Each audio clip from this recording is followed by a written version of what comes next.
Chapter 6. The New Year's Eve Dance. On December the 31st it was snowing and very cold. All day there were ladies and gentlemen arriving at the Red House. Godfrey Cass was waiting at the door for the only guest he cared about, Nancy Lammeter. Finally she arrived, sitting behind her father on his horse, looking more beautiful than ever. Her lovely face blushed as she saw Godfrey come forward to lift her down from the horse. "Why is he waiting for me?" she thought. "I thought I made it clear to him that I'll never marry him. People say he leads a bad life, and I can't marry a man like that."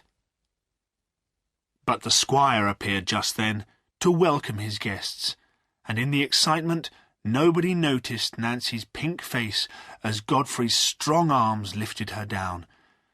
She hurried into the house with the other ladies to change her clothes. The house was full of servants running here and there. Mrs. Kimble, who always helped the squire arrange these parties, was giving orders in a loud voice. Cooks were preparing food in the kitchens, and there was already a wonderful smell of baking in the air. Upstairs, the ladies were excitedly putting on their best dresses, while talking to each other all the time. Nancy met her aunt, Mrs. Osgood, who introduced her to some visitors of hers. The Misses Gunn were two young ladies who were not beautiful, but dressed very fashionably. Just then, Nancy's older sister, Priscilla, arrived. She was a large, cheerful girl, with a round face and a nose pink with cold. As they were changing their clothes, Priscilla said to Mrs. Osgood, "Look at our dresses, Aunt. Of course, Nancy looks beautiful in hers, but this colour makes me look yellow. Nancy says we must wear the same dresses because we're sisters, although I'm 5 years older. I'm ugly, I know I am, but I don't mind." She turned to Mrs. Osgood's two visitors. "In my opinion, the pretty girls are useful, I'm sure you agree, to catch the men. I don't think men are worth worrying about. Any woman with a good father and a good home had better stay single. That's what I'm going to do anyway. We ugly girls don't need husbands." Mrs. Osgood stood up and said quickly, "My visitors and I should go downstairs now. Priscilla and Nancy, we'll see you later." And the three ladies hurried out. "Oh, really, Priscilla," cried Nancy when they were alone, "you never think before you speak. I'm sure the Misses Gunn thought you were very impolite. You almost told them they were ugly." "Did I?" asked Priscilla in surprise. "Well, that's the way I am. I always tell the truth. But I'm the ugly one. Just look at me." "Priscilla, you know I asked you to choose the dresses," replied Nancy worriedly. "I don't mind what colour I wear." "You look lovely in this colour, dear child. You know you always have whatever you want in the end, although you never give orders or shout about it. I'm looking forward to seeing you married. It'll be fun watching you make your husband do exactly what you want." "Don't say that," answered Nancy, blushing. "You know I'm never going to get married." Priscilla laughed. "I'm the one who'll stay single. And if you don't like Godfrey Cass, well, there are plenty of other young men. Come, let's go downstairs now." Although Priscilla was right in saying she was not good-looking, she was very popular among her neighbours because she was so cheerful and sensible. And Nancy was not only considered to be the most beautiful girl in and around Raveloe, but also one of the most intelligent. Seats at the dining table had been kept for the Lammeter sisters. Priscilla was taken to sit between her father and the squire. Nancy felt herself blushing again as Godfrey Cass came to lead her to a seat between himself and the vicar, Mr. Crackenthorpe. She knew that if she married Godfrey, she would one day be the most important woman in Raveloe, the squire's wife. But she repeated firmly to herself that she could not marry a man of bad character. As she sat down, the vicar, who was always polite to ladies, said with a smile, "Ah, Miss Nancy, you're looking lovely this evening. Isn't she, Godfrey?" Godfrey made no reply, and avoided looking at Nancy. There was too much he wanted to say to her. But the squire, who always enjoyed his parties and was feeling extremely cheerful, was rather impatient with his son. He thought he had better speak, if Godfrey was too shy to do it himself. "That's right," the squire said loudly. "When I look at Miss Nancy here, I think she's more beautiful than any girl I've ever seen." While they were eating and drinking, people around the table were listening with interest to the squire's words. "Perhaps Godfrey will marry Nancy after all," the vicar's wife whispered to Mrs. Osgood. Mr. Lammeter's back was very straight as he looked across the table at his daughter. He was a serious, careful gentleman who considered the Lammeters a better family than the Casses. He had already decided that Godfrey must change his way of life before Nancy could possibly marry him. Just then, Dr. Kimball called across the table.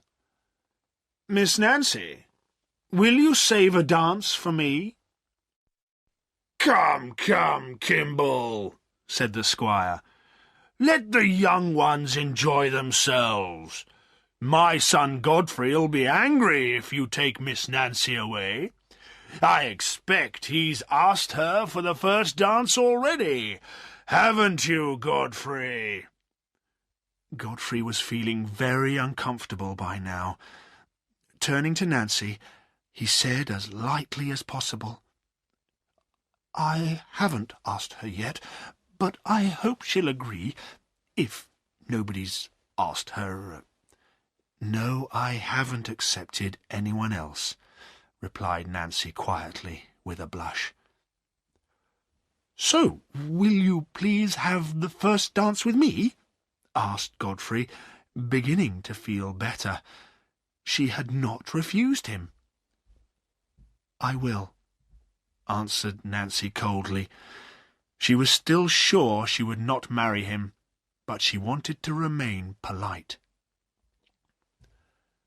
"Ah, well, you're a lucky man, Godfrey," said Dr. Kimball with a laugh. "I think I can hear the music starting now."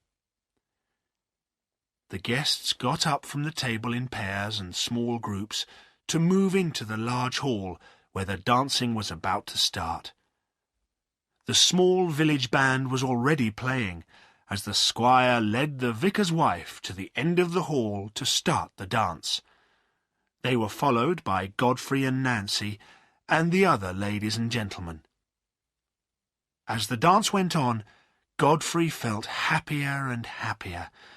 Holding Nancy in his arms, he forgot all his problems. Suddenly, the squire's heavy foot stood on part of Nancy's dress, and some of the material was pulled away at the waist. Nancy asked Godfrey to take her to a quieter place, where she could repair the damage. He took her to a small room near the hall, hoping they would have a few private moments together. But Nancy sat down on the chair furthest away from him, and said coldly, "Thank you, sir. You needn't stay.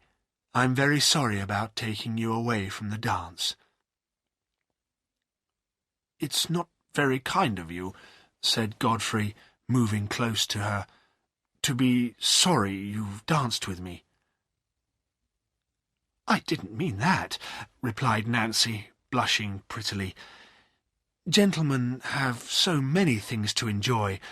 I'm sure one dance can't matter very much." "You know that isn't true. You know one dance with you means more to me than anything else in the world." Nancy was a little surprised. Godfrey had not said anything like this to her for a long time. She replied firmly, "I'm afraid I can't believe you, Mr. Godfrey." "Nancy, if I changed my life, would you think better of me? Would you like me, then?" Godfrey knew these were dangerous words, but the sudden chance of speaking to her alone made him say more than he had planned. "I'd be glad to see a good change in anybody, sir." "You're very hard, Nancy," said Godfrey bitterly. "You could help me to be better. I'm very miserable, but you don't feel anything."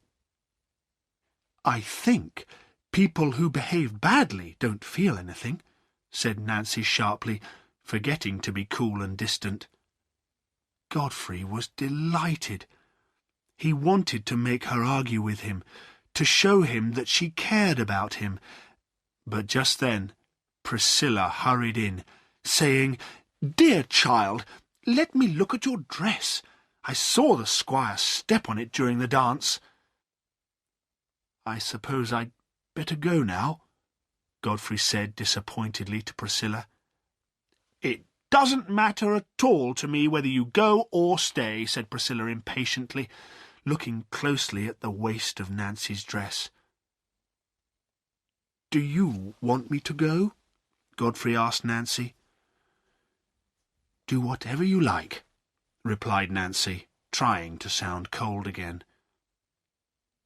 "Well, I want to stay," answered Godfrey, and sat down.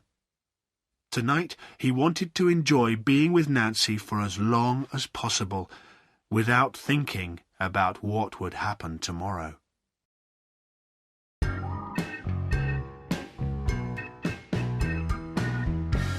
Chapter 7. Silas finds his gold. But while Godfrey Cass was managing to forget his problems by the lovely Nancy's side, his wife was walking with slow, uncertain steps along the snow-covered road to Raveloe. She was carrying her sleeping child in her arms. For some time now she had planned to come to Raveloe on New Year's Eve. She knew that her husband would be at the centre of a happy, smiling group of friends, and she had chosen this moment to appear in front of all his family and guests at the Red House dance. "I don't care if Godfrey is ashamed of me," she thought bitterly. "I want people to know we're married." Sometimes she hated her husband, because he was still handsome and had money, while she was no longer pretty and very poor. She blamed him for her miserable life, but in her heart she knew she should blame her drinking.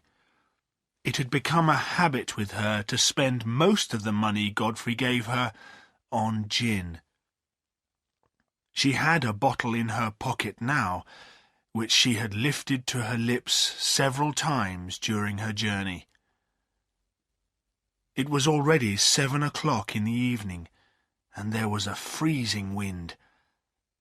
Molly did not know she was very near Raveloe. Her legs were tired, and the gin was beginning to make her feel sleepy. She thought she would rest for a while, and, still holding her child, she lay down on the snow. She did not notice that the ground was cold. In a few moments, the child woke up, crying, "Mummy!" But the mother did not seem to hear. Suddenly, as the child fell gently out of its mother's arms onto the soft snow, it noticed a bright, dancing light on the white ground. Interested, the child stood up to see where the brightness came from, and followed the light to an open door, the door of Silas Marner's cottage. The little one toddled right in through the door and sat down by the bright fire. After a few minutes, the child felt pleasantly warm and fell asleep. But where was Silas while this was happening? In the evenings, he sometimes used to open his door and look out. He had some idea that his money would come back, or that someone would come with information about the thief. Tonight was New Year's Eve, and the villagers had told him to stay awake until midnight, because it would bring him good luck if he saw the beginning of the new year. So tonight he was more restless than usual. He opened his door several times during the evening and stared out. But he saw and heard nothing in the silent, freezing night.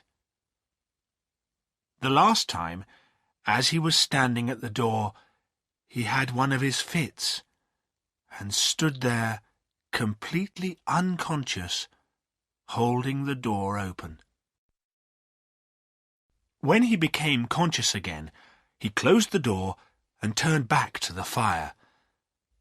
But when his short-sighted eyes looked at the floor in front of the fire, he seemed to see gold there. Gold! His own gold!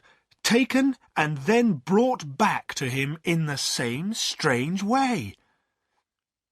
His heart beat excitedly, and for a few moments he was unable to move.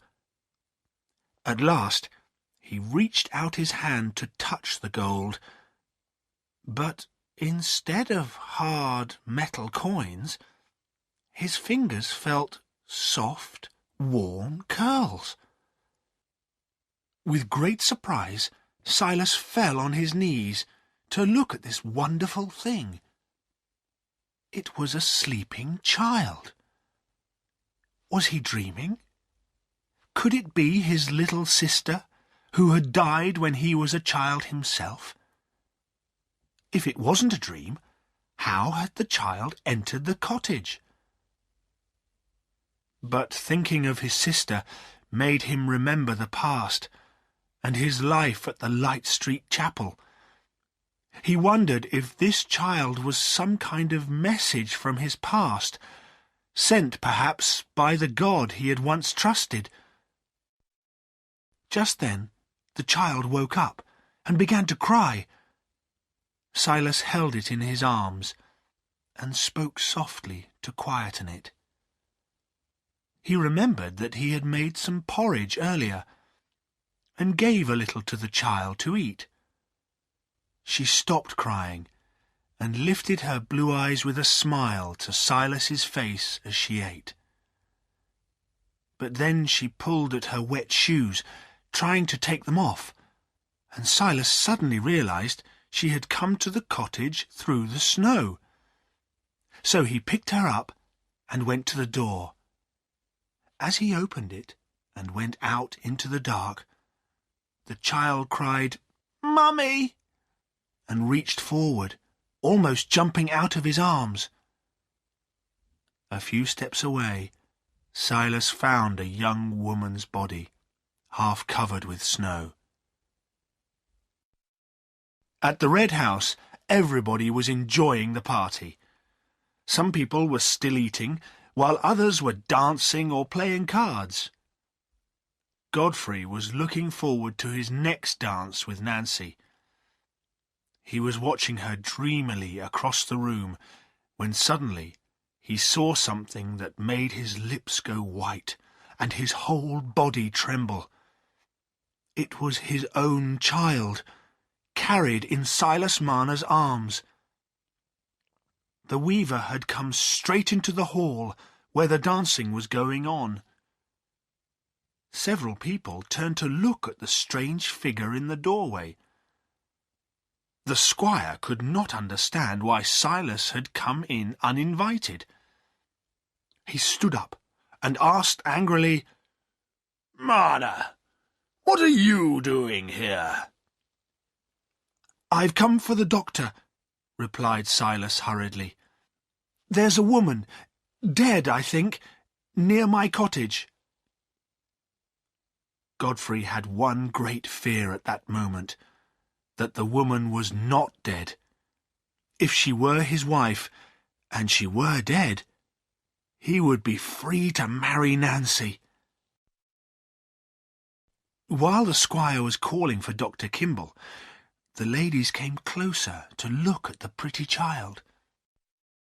"Whose child is it?" one of them asked. "I don't know," replied Godfrey wildly. "Some poor woman's. She's been found in the snow, I think." "You'd better leave the poor child here with us then, Master Marner," offered Mrs. Kimball kindly. "No, I can't let it go," said Silas unexpectedly. "It's come to me. I don't know where from. I want to keep it." "Well," said Mrs. Kimball, surprised.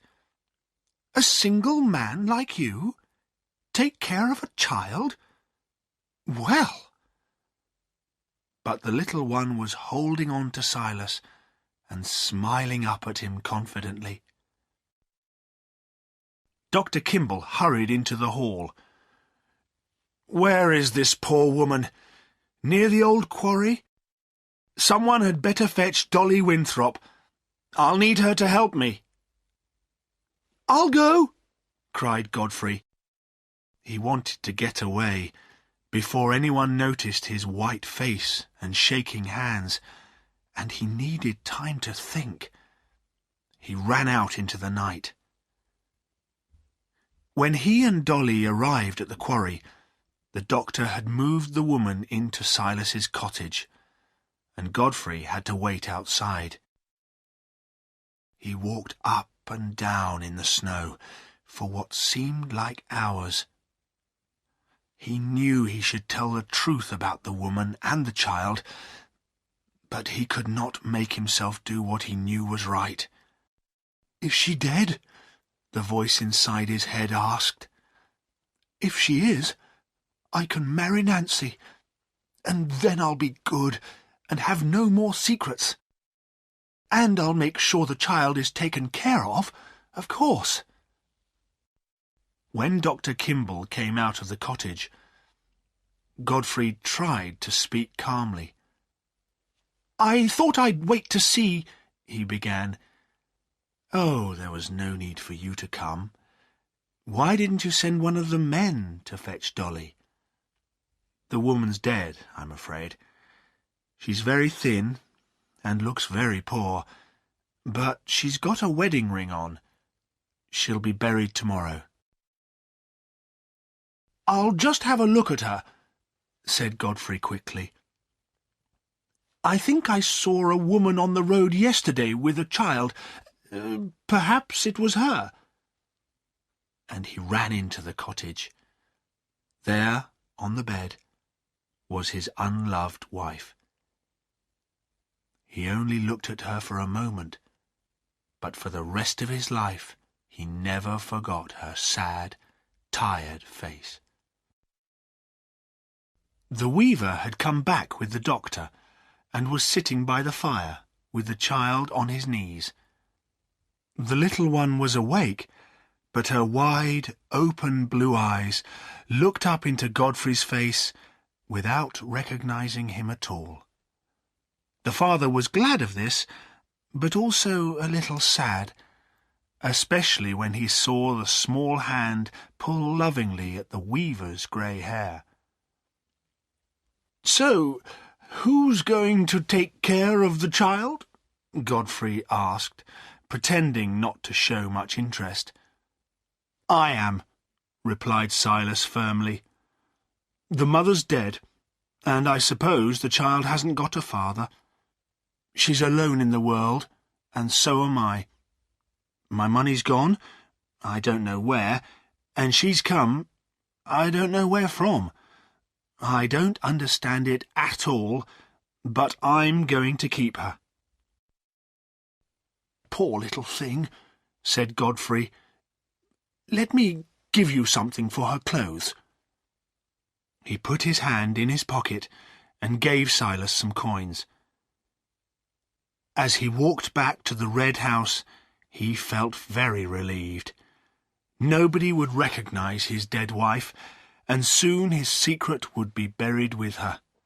Now he could talk of love to Nancy. He could promise to be a good husband to her.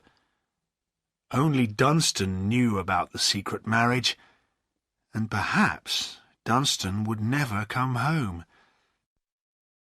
"What a good thing I didn't confess everything to the squire," he thought. "Now I can make Nancy and myself happy. And the child, well, it won't matter to her whether I'm her father or not." That week the dead woman was buried in Raveloe, and the child stayed at the weaver's cottage. The villagers were very surprised that Silas had decided to keep her, but they liked him for wanting to help an orphan. The women especially were very ready to give him useful advice on taking care of children. Dolly Winthrop came every day to help Silas. "It's no trouble," she said. "I get up early, so I've got plenty of time, and I can bring you some of Aaron's old baby clothes, so you won't need to spend a lot of money on the child. I can wash her, and give her food, and—" "Yes," said Silas, hesitating. He was looking a little jealously at the baby in Dolly's arms. "That's very kind of you, but I want to do everything for her myself. I want her to be fond of me. She's my child." "Don't worry," said Dolly gently, giving him the child. "Look, she loves you the best. See, she's smiling at you." And so Silas learnt how to take care of the little girl. He called her Eppie, which had been his little sister's name. His life was quite different now. When he was working and living only for his gold, he had not been interested in the world outside his cottage, or the people he sometimes met. But now that he had another reason for living, he had to look outward. He spent hours in the fields with Eppie, happily rediscovering the plants he used to know so well. Together they visited his neighbours, who were always delighted to see him and his adopted child. His days and evenings were full, taking care of a trusting, loving child. Godfrey Cass watched the little girl growing up with great interest. During Eppie's childhood, he often gave money to Silas to spend on her, but was careful that nobody should suspect him of being her father. His life was also changing. There was a new firmness about him which everyone noticed. He was looking forward to marrying Nancy very soon. "Nancy and I will have children," he thought happily, "but I won't forget that other child."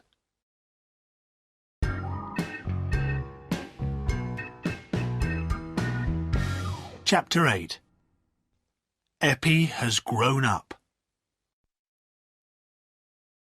It was a bright autumn Sunday, 16 years after Silas had found Eppie in his cottage. The Raveloe church bells were ringing, and people were coming out of church after the morning service. First came the new squire, Godfrey Cass, looking a little heavier now, but with a straight back and a firm step. On his arm was his wife Nancy, still a pretty woman. Just behind them came Mr. Lammeter and Priscilla. They all went into the Red House. "You and Priscilla will stay for tea, won't you?" Nancy asked her father. "My dear, you must ask Priscilla," replied Mr. Lammeter with a smile. "She manages me and the farm as well." "Well, it's better for your health if I manage everything, father," said Priscilla. "Then there's nothing for you to worry about. No, Nancy dear, we must go home now. But you and I can have a walk round the garden while the servants are getting the horses ready." When the sisters were alone in the garden, Priscilla said, "My dear, I'm very glad you're going to have a dairy. Making your own butter will give you something to think about all the time. You'll never be sad when you've got a dairy." And she put her arm through her sister's. "Dear Priscilla," said Nancy gratefully, "I'm only ever sad when Godfrey is. I could be happy if he could accept our life as it is. But it's more difficult for a man." "Men!" cried Priscilla impatiently. "They're always wanting something new, never happy with what they've got. I'm glad I was too ugly to get married. I'm much happier with father." "Oh, Priscilla," said Nancy, "don't be angry with Godfrey. He's a very good husband, but of course he's disappointed that we haven't had children. He wanted them so much."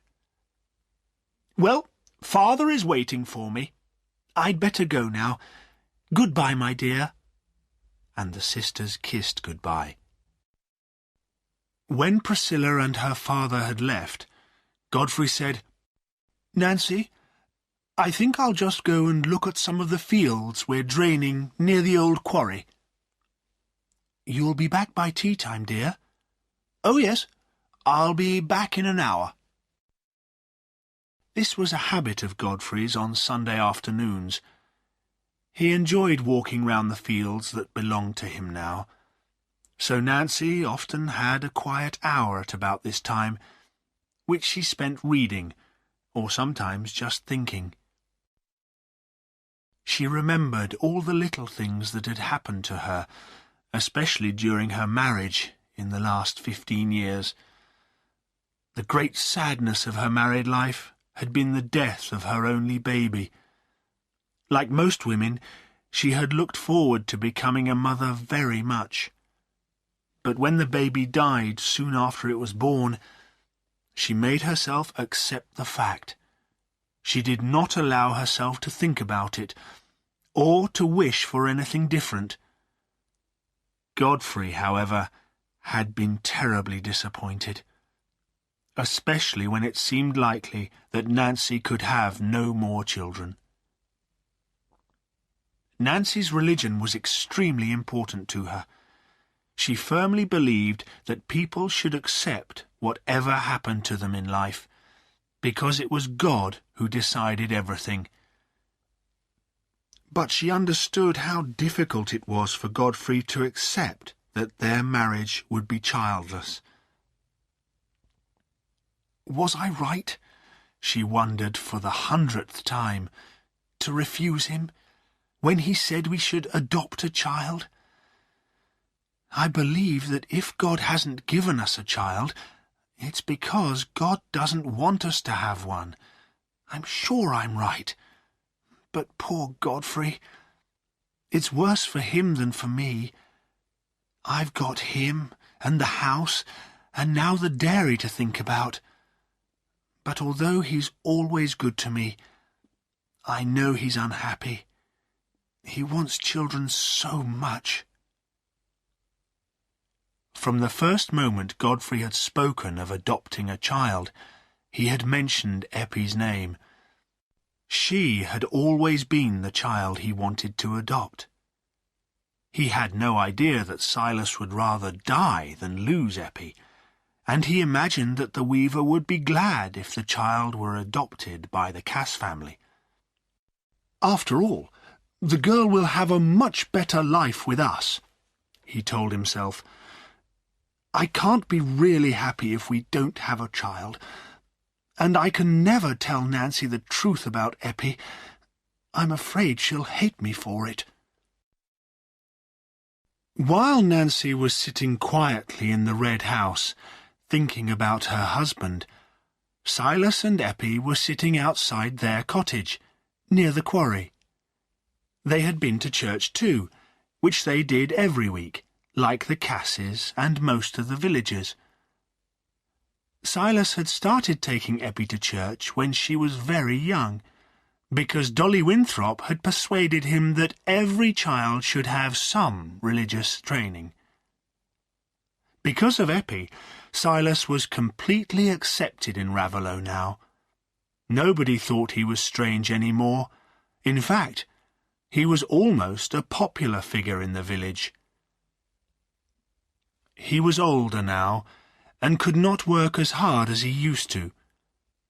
Recently, as he had more time to think, he had begun to remember the past, and his old friends at the Light Street Chapel. He realized how his once lonely life had changed since Eppie had come to him. Now he had friends and trusted people, and was happy. And he began to see that the God in the Raveloe church was the same God he had been so angry with the last time he had been to the chapel. It seemed to him that there had been some mistake in his past, which had thrown a dark shadow over his early life.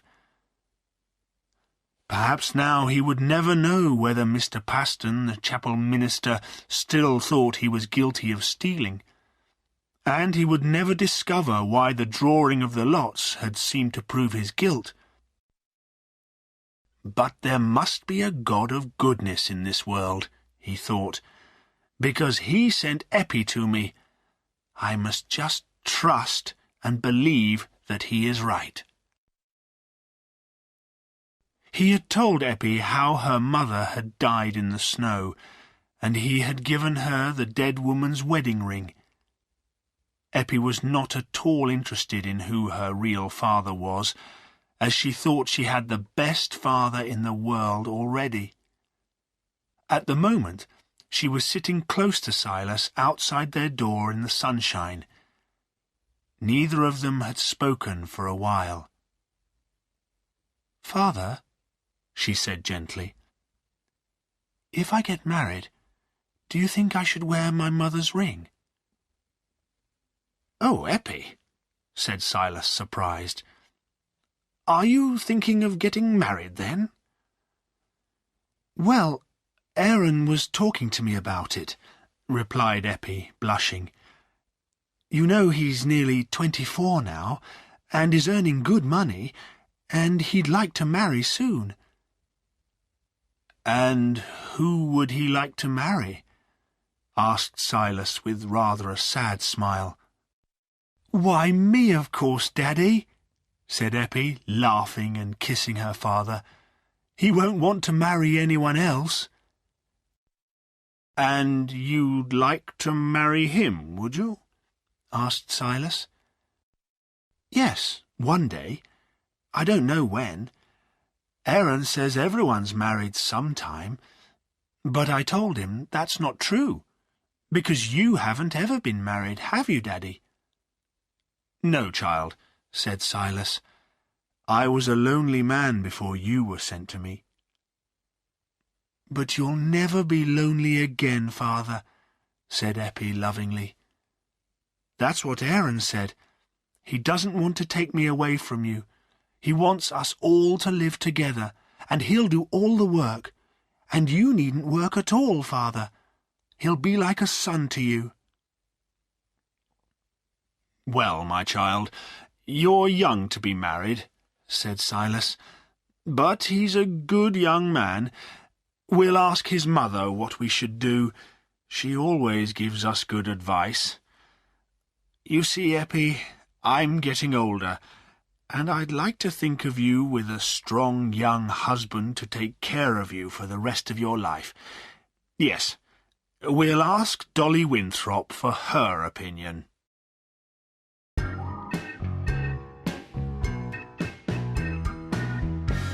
Chapter 9. Godfrey confesses at last. At the Red House, Nancy was waiting patiently for Godfrey to come home to tea. Suddenly, one of the servants ran into the sitting-room, crying excitedly, "Madam, there are lots of people in the street. They're all running the same way, towards the quarry. Perhaps there's been an accident."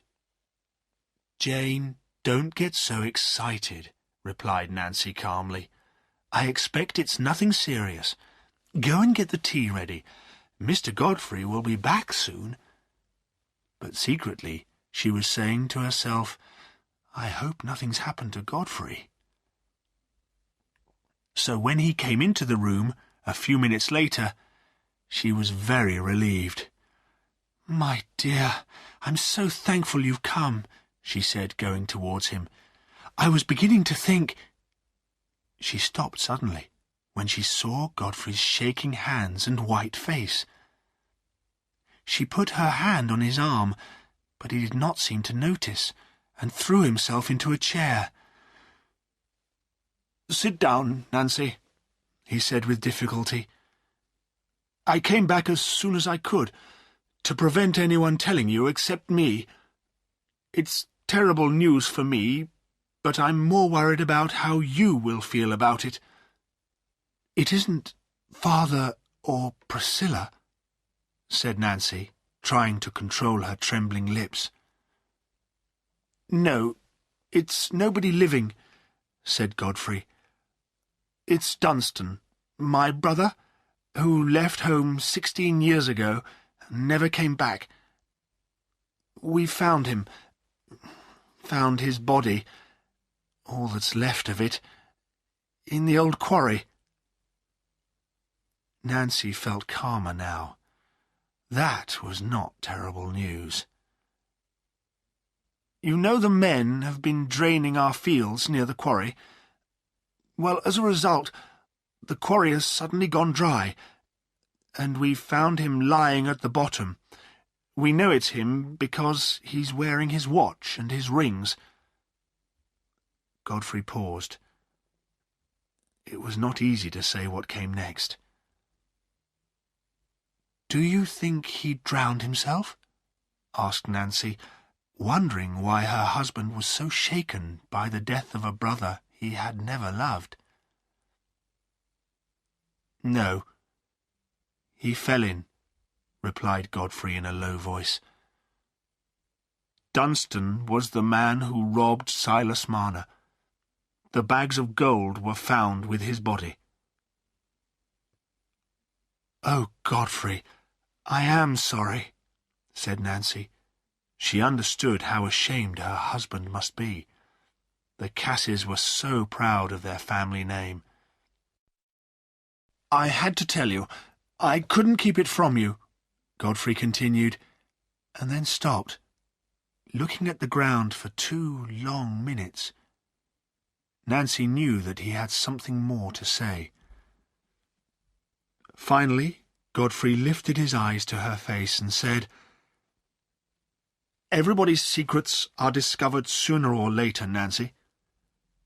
I've lived with a secret ever since I married you, but I'm going to confess it now. I don't want you to discover it from someone else or hear about it when I'm dead. I was weak and hesitating when I was younger. I'm going to be firm with myself now." Nancy could not speak. She stared at her husband in horror. What secret could he possibly have from her? "Nancy," said Godfrey slowly, When I married you, I hid something from you. I was wrong not to tell you. That woman Silas Marner found dead in the snow, Eppie's mother, that poor woman was my wife. Eppie is my child. He paused, looking worriedly at Nancy. But she sat quite still, although her face looked rather white. "Perhaps you won't be able to love me any more," he said, his voice trembling a little. She was silent. "I was wrong. I know I was wrong to marry Molly and then to keep it a secret. But I loved you, Nancy. I only ever wanted to marry you." Still Nancy was silent, looking down at her hands, and Godfrey almost expected her to get up and say she would leave him and go to live with her father and sister. She was so religious, and so firm in her ideas of right and wrong. But at last she lifted her eyes to his and spoke. She did not sound angry, but only sad. "Oh, Godfrey, why didn't you tell me this long ago? I didn't know Eppie was yours, and so I refused to adopt her. Of course I'd accept your child into our home, but, oh, Godfrey, how sad to think we've spent all these years with no children. Why didn't you confess the truth before we married? We could be so happy now, with a beautiful daughter who would love me as her mother." Tears were running down Nancy's face. "But, Nancy," cried Godfrey, bitterly angry with himself, "I couldn't tell you everything. I was in danger of losing you if I told you the truth." "I don't know about that, Godfrey. I certainly never wanted to marry anyone else. But it wasn't worth doing wrong just so that you could marry me. And our marriage hasn't been as happy for you as you thought it would be." There was a sad smile on Nancy's face as she said the last words. "Can you ever forgive me for what I've done, Nancy?" "You have only hurt me a little, Godfrey, and you've been a good husband to me for 15 years. But it's the other woman who you've hurt the most, and I don't see how you can put that right."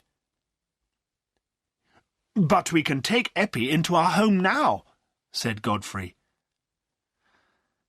"It'll be different now that she's grown up," said Nancy, shaking her head sadly. "It'll be more difficult for her to get used to us. But it's our duty to take care of your child, and I'll ask God to make her love me." "Then we'll go to the weaver's cottage tonight," said Godfrey, "and talk to Marner and Eppie about it."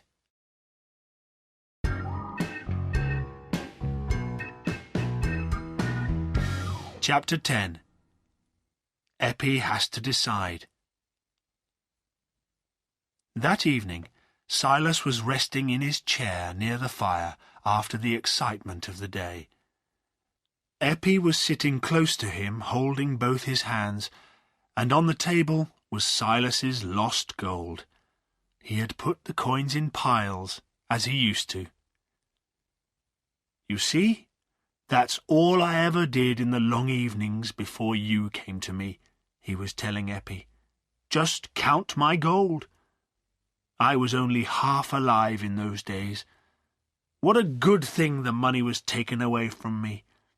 I was killing myself with working all day and counting money half the night. It wasn't a healthy life. And when you came, with your yellow curls, I thought you were the gold. And then, when I began to love you, I didn't want my gold any more." He stopped talking for a moment and looked at the money. The gold doesn't mean anything to me now. But perhaps, if I ever lost you, Eppie, if you ever went away from me, I'd need my gold again. I'd feel lonely then, and I'd think God had forgotten me, and perhaps I'd go back to my bad old habits."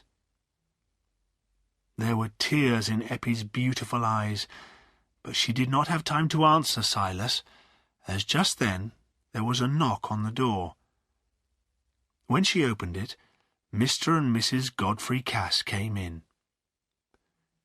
"Good evening, my dear," said Nancy, taking Eppie's hand gently. "We're sorry to come so late." "Well, Marna," said Godfrey as he and Nancy sat down, "I'm glad you've got your money back, and I'm very sorry it was one of my family who stole it from you. Whatever I can do for you, I will, to repay what I owe you, and I owe you a lot, Marna."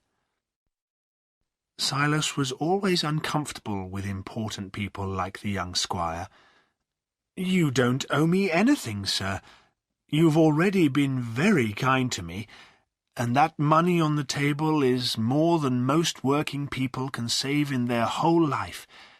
Eppie and I don't need very much." Godfrey was impatient to explain why they had come. "Yes, you've done well these last 16 years, Marna, taking care of Eppie here. She looks pretty and healthy, but not very strong. Don't you think she should be a lady, not a working woman? Now, Mrs. Cass and I, you know, have no children, and we'd like to adopt a daughter to live with us in our beautiful home and enjoy all the good things we're used to. In fact, we'd like to have Eppie. I'm sure you'd be glad to see her become a lady, and, of course, we'd make sure you have everything you need. And Eppie will come to see you very often, I expect."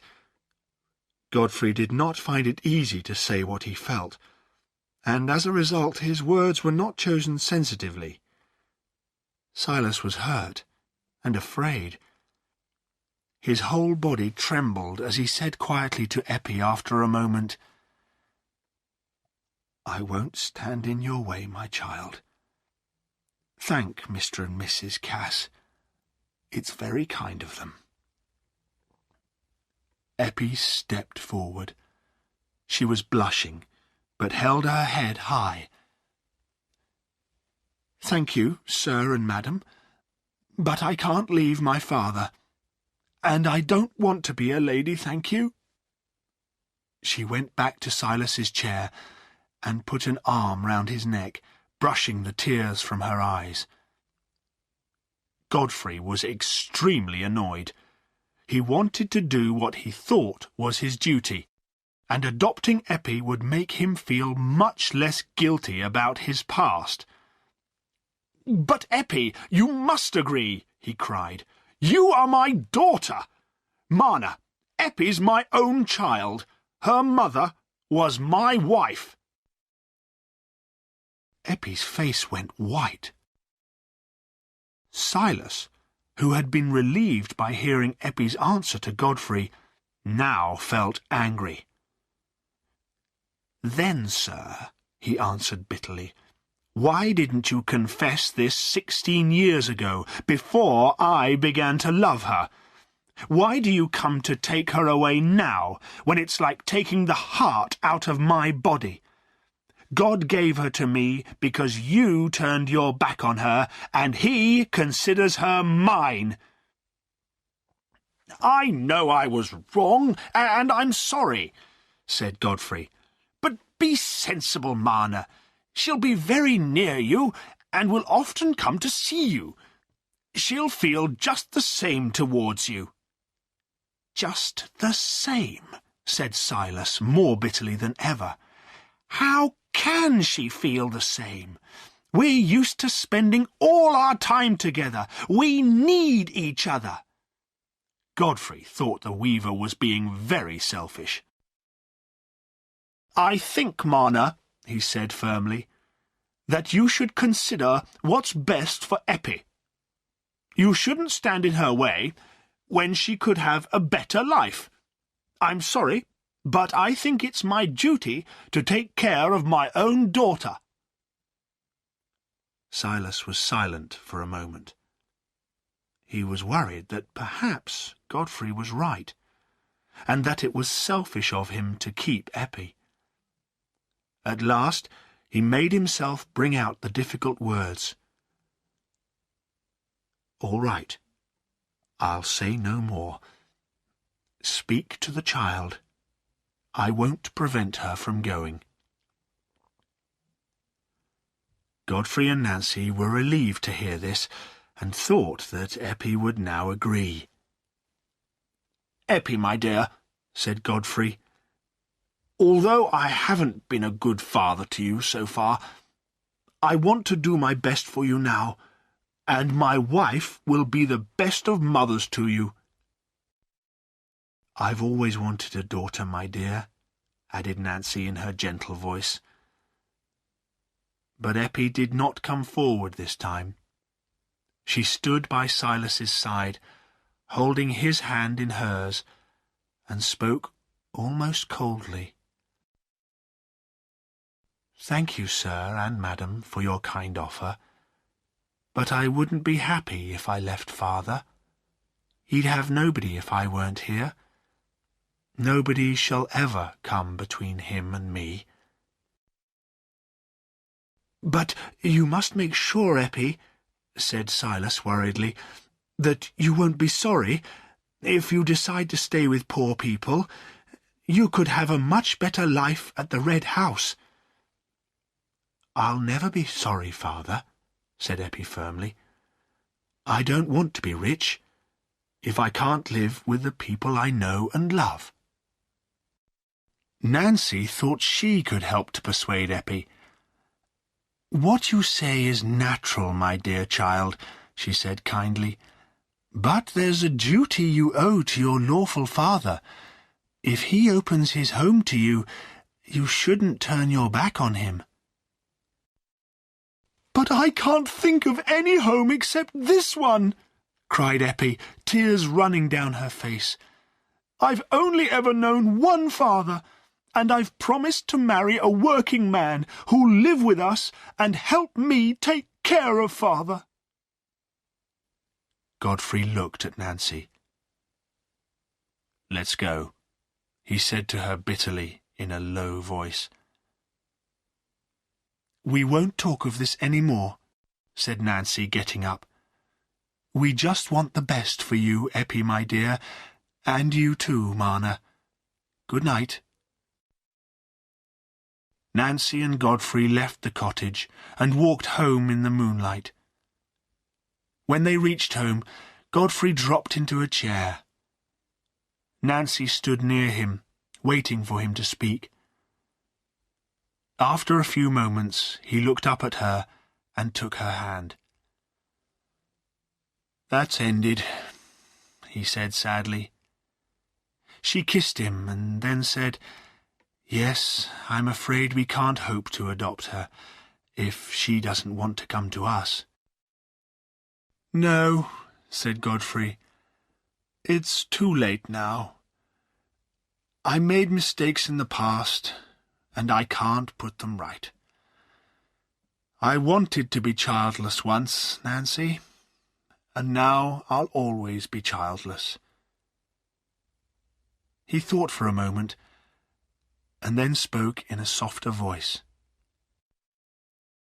But I've got you, Nancy, and yet I've been wanting something different all the time.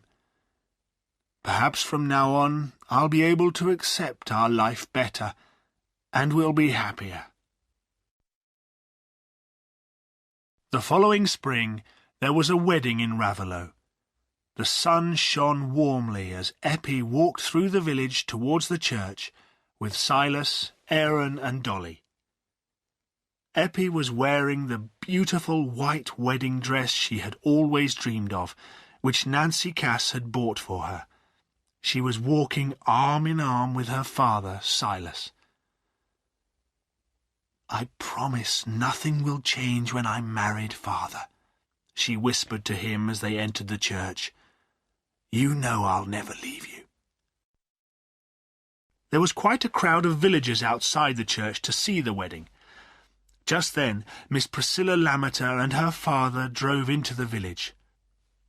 "Look, father!" cried Priscilla. "How lucky! We're in time to see the weaver's daughter getting married. Doesn't she look lovely? I'm sorry Nancy couldn't find a pretty little orphan girl like that to take care of." "Yes, my dear," agreed Mr. Lammeter. "Now that we're all getting older, it would be good to have a young one in the family. Unfortunately, it's too late now." They went into the Red House, where Nancy was waiting for them. They had come to spend the day with her, because Godfrey was away on business, and she would perhaps be lonely without him. The Casses were not going to Eppie's wedding. When the little wedding group came out of the church, the villagers and Silas's family all went to the Rainbow. There a wonderful wedding lunch was waiting for them, which had been ordered and paid for by Godfrey Cass. "It's very generous of the young squire to pay for all this," said the landlord as he refilled the beer glasses. "Well, what would you expect?" replied old Mr. Macey sharply. "Remember, it was his own brother who stole the weaver's gold, and Mr. Godfrey has always helped Master Marner with furniture and clothes and so on since young Eppie came to the cottage. Well, it's only right to help a man like Master Marner, and I'd like you all to remember I was the first to tell you I thought Master Marner was harmless, and I was right. Now, let's drink to the health of the happy young couple." And the villagers lifted their glasses and cried, "To Eppie and Aaron."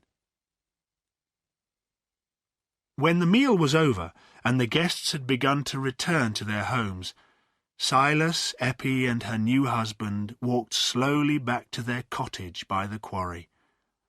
It had been enlarged by Godfrey Cass's workmen, and was looking lovely in the late afternoon sunshine. "Oh, father," said Eppie, "what a pretty home ours is. I think nobody could be happier than we are."